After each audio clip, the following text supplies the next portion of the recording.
Date is bad, यानी कि उधार खराब होता है। बहुत टाइम पहले से बिजनेस के अंदर उधार लेना खराब माना जाता है।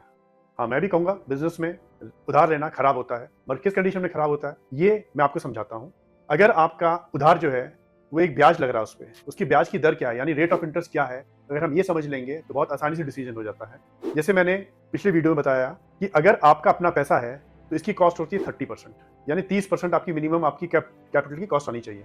और अगर आप बैंक से फाइनेंस कराते हो तो इसकी कॉस्ट पड़ती है 10 से 12%, यानी कि आप 1/3 कॉस्ट पे अगर फाइनेंस पैसे उठा सकते हो तो इसमें क्या बुरा है।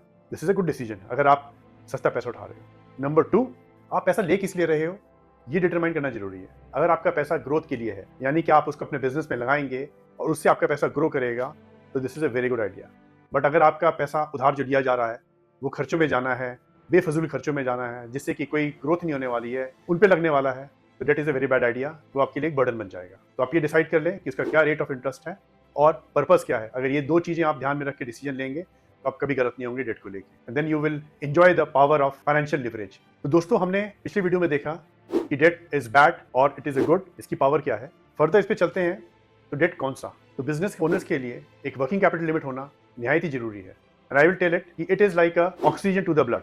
अगर आपके पास में वर्किंग कैपिटल नहीं है तो आपकी बिजनेस की ग्रोथ बहुत रिस्ट्रिक्ट हो जाएगी। और हम समझते हैं कि वर्किंग कैपिटल लिमिट होती क्या है। आपको अपने रॉ मटेरियल को खरीदने के लिए, आपको अपने डेटर्स को, यानी कि जिसको आपने मटेरियल सप्लाई किया हुआ है, उनको उधार के लिए और आपकी इन्वेंट्री मेंटेन करने के लिए बैंक फंड करती है।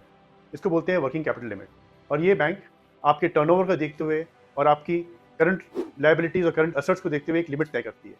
अब जब ये लिमिट तय कर रही है तो इसके अंदर जितना दिन के लिए आप जितना पैसा निकालोगे सिर्फ उसी पे ब्याज लगेगा।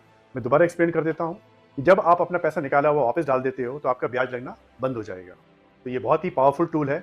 बहुत सारी टर्म्स एंड कंडीशंस होती है वर्किंग कैपिटल के लिए। उस सब को समझने के लिए आपको जरूरत पड़ेगी एक फाइनेंशियल एक्सपर्ट की। मैं Pramod Kanaujia, chartered accountant, founder loan money, आपकी पूरी मदद कर सकता हूँ ये डिटरमाइन करने के लिए कि आपको कौन से बैंक से किस दर पे कितना अमाउंट किस तरीके से लेना है, ताकि वो आपका वर्किंग कैपिटल लिमिट बन सके और बैंक आपको बेस्ट डील दे सके।